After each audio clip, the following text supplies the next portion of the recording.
दोस्तों आज की वीडियो में आपको सिखाऊंगा कि कैसे हम अपना MPCB का कनेक्शन करते हैं अपना 3 फेज मोटर के साथ में।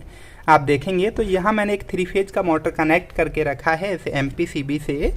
इस MPCB के ऊपर आपको ऑन और ऑफ का बटन मिल जाता है, जहाँ से हम ऑन प्रेस करके मोटर को ऑन कर सकते हैं। मैं आपको एक बार दिखाऊं कि जैसे इस बटन को दबाएंगे तो मोटर हमारा ऑन हो जाएगा और यहाँ से ही हम अपना मोटर को ऑफ कर सकते हैं। इस MPCB से हमें कई सारी प्रोटेक्शन मिल जाती हैं, जो मैं आपको अभी एक्सप्लेन करूँगा प्रॉपर तरीके से। MPCB जिसका फुल फॉर्म होता है motor protection circuit breaker, MCB जिसको आप जानते हैं miniature circuit breaker, contactor and overload relay, इन सभी का कैसे हम कनेक्शन करते हैं और कहाँ कहाँ यूज करते हैं। जैसा आप जानते हैं कि कॉन्टैक्टर के साथ में हम अपना ओवरलोड रिले का कनेक्शन करते हैं।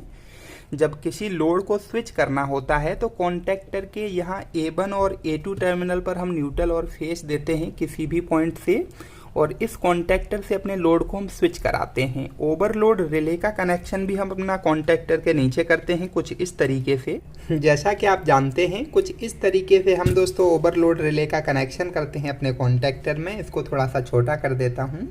अभी आपको समझाऊं कि अगर हमें एक ड्यूअल स्टार्टर बनाना है, डायरेक्ट ऑनलाइन स्टार्टर बनाना है, तो हम क्या करते हैं, एक 3 पोल का MCB यूज करते हैं, कॉन्टैक्टर, ओवरलोड रिले, NONC के पुश बटन, और भी सेफ्टी देने के लिए हम क्या करते हैं, एक फेज फेलर रिले का इस्तेमाल करते हैं, या फिर इसको मैं कहूँ BMR relay, voltage monitoring relay. इसके ऊपर डिटेल वीडियो में अगली वीडियो में आपको समझा दूंगा। इतना कुछ लगा करके हम एक ड्यूअल स्टार्टर बनाते हैं। अब इतना तामझाम पालने की आपको ज़रूरत क्या है, जब भैया आपको MPCB सिर्फ एक सिंगल पीस लगा करके वो सारी प्रोटेक्शन मिल जा रही है।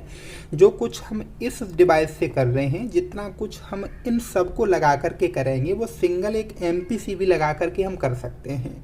तो अभी के केस में ये सारी डिवाइस मैं अलग हटा देता हूँ और आपको MPCB के बारे में डिटेल में समझाता हूँ। आप देखेंगे तो मेरे पास एक MPCB है जिसको CNC कंपनी ने बनाया हुआ है, जिसका मॉडल नंबर मैं आपको इधर दिखा दूंगा। इसका रेटिंग है वो 4 एम्पियर से लेकर के 6.3 एम्पियर तक का है। सबसे बड़ा बेनिफिट हमको MPCB में यही मिल जाता है कि इसके अंदर हमको एम्पियर सेलेक्ट करने की नॉब मिल जाती है। कुछ इस तरीके से हम इसका ग्लास को हटा करके यहाँ से इसका एम्पियर रेटिंग को सेलेक्ट कर सकते हैं। शायद आप देख पा रहे होंगे, कुछ इस तरीके से नॉब को कम या ज़्यादा करके हम एम्पियर सेलेक्ट कर सकते हैं।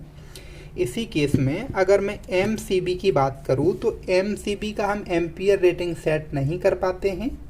जैसा कि आपके मन में एक डाउट आ रहा होगा कि MPCB हम क्यों लगाएं, क्यों कॉन्टैक्टर लगाएं। अगर हमको ड्यूअल स्टार्टर बनाना है तो सीधा अपना इधर इनपुट दें और इधर से मोटर का आउटपुट कनेक्ट कर दें, सीधा हमारी मोटर चल जाएगी। तो बिल्कुल चल जाएगी। मैं कब मना कर रहा हूँ कि भैया नहीं चलेगी, बिल्कुल चलेगी। क्यों नहीं चलेगी, जब हम जब हम 3 फेज इधर से देंगे और 3 फेज अपना मोटर को दे देंगे तो बिल्कुल मोटर चल जाएगी, लेकिन मोटर को सेफ्टी नहीं मिलेगी। जैसा कि आप देखेंगे यहाँ जो हमारा MCB है ये 63 एम्पियर रेटिंग का है। मैं थोड़ा सा इसको और जूम कर दूँ जिससे कि आप देख पाओगे। अब हमें कोई मोटर चलाना है तो हमें उसी की रेटिंग का MCB लेना पड़ेगा, तब जाकर के हम अपनी मोटर को चला पाएंगे, प्रोटेक्ट कर पाएंगे ओवरलोड रिले से। मान लीजिए मुझे 1 HP का मोटर चलाना है, 63 एम्पियर का मेरे पास MCB है, तो मुझे ओवरलोड का प्रोटेक्शन तो मिल नहीं पाएगा, क्योंकि ये तो 63 एम्पियर से ज़्यादा रेटिंग पर जाकर के ट्रिप होगा। उम्मीद है कि ये बात आप मेरी समझ पा रहे होंगे। उसी केस में अगर मैं MPCB लगा देता हूँ, 1 फेज का मोटर भी चलाना है, तब भी इसकी नॉब से इसका करंट सेट कर दूंगा और ओवरलोड का प्रोटेक्शन मिल जाएगा। जैसा कि हमें MCB से शॉर्ट सर्किट का प्रोटेक्शन मिलता है, एज इट इज हमें अपना MPCB से भी शॉर्ट सर्किट का प्रोटेक्शन मिल जाता है। और जो प्रोटेक्शन हम एक फेज फेलर रिले लगा करके लेते हैं, इस रिले से हमको क्या सेफ्टी मिलती है, फेज फेल का सेफ्टी मिलती है। एज इट इज अपना जो MPCB है इसके अंदर भी अगर एक फेज फेल हो जाता है तब ये हमें प्रोटेक्ट करेगी। इस BMR रिले को लगा करके या सिंगल फेज प्रिवेंटर को लगा करके आप एक और सेफ्टी लेते हैं कि फेज अनबैलेंस अगर होता है तब भी मोटर को ये ट्रिप करा देता है। तो ये आपको फीचर्स भी इस MPCB में मिल जाता है। जो भी आपका फेज अनबैलेंस होगा तो उससे भी ये मोटर को प्रोटेक्ट करेगी। इसके ऊपर हमें NONC का अपना पुश बटन मिल जाता है। जैसा आप देख सकते हैं, मैं इसको पुश बटन नहीं कह सकता, इसको बटन कहूँगा, क्योंकि इसको कंटिन्यूस दबा देते हैं तब मोटर ऑन होती है। पुश बटन कहना यहाँ गलत होगा, क्योंकि पुश बटन का मतलब ये होता है कि हम एक बार पुश कर दें फिर से वो अपना पोजीशन में आ जाता है, इसको हम पुश बटन कहेंगे, लेकिन इसको हम सिर्फ स्विच कहेंगे। तो यहाँ हमें 2 बटन मिल जाते हैं मोटर को ऑन ऑफ करने के लिए। अगर आप मोटर को सिर्फ ऑफ रखना चाहते हैं, आप ये चाहते हैं कि कोई पर्सन आपकी मोटर को ऑन ना करे, तो आप इसको लॉक भी कर सकते हैं कुछ इस तरीके से। अब चाहकर भी कोई अपना MPCB से आपकी मोटर को ऑन नहीं कर पाएगा। दोस्तों, इस MPCB के अंदर मुझे एक डिसएडवांटेज ये लगा है कि इसके अंदर मुझे NONC का कोई भी पॉइंट नहीं मिलता। सिर्फ यहाँ टर्मिनल है मेरे पावर टर्मिनल, और इधर आउटपुट में भी मेरे पावर टर्मिनल हैं। अगर मैं इस MPCB से अपना इंडिकेटर लगाना चाहूँ तो नहीं लगा पाऊँगा, उसके लिए मुझे कॉन्टैक्टर लगाना पड़ेगा।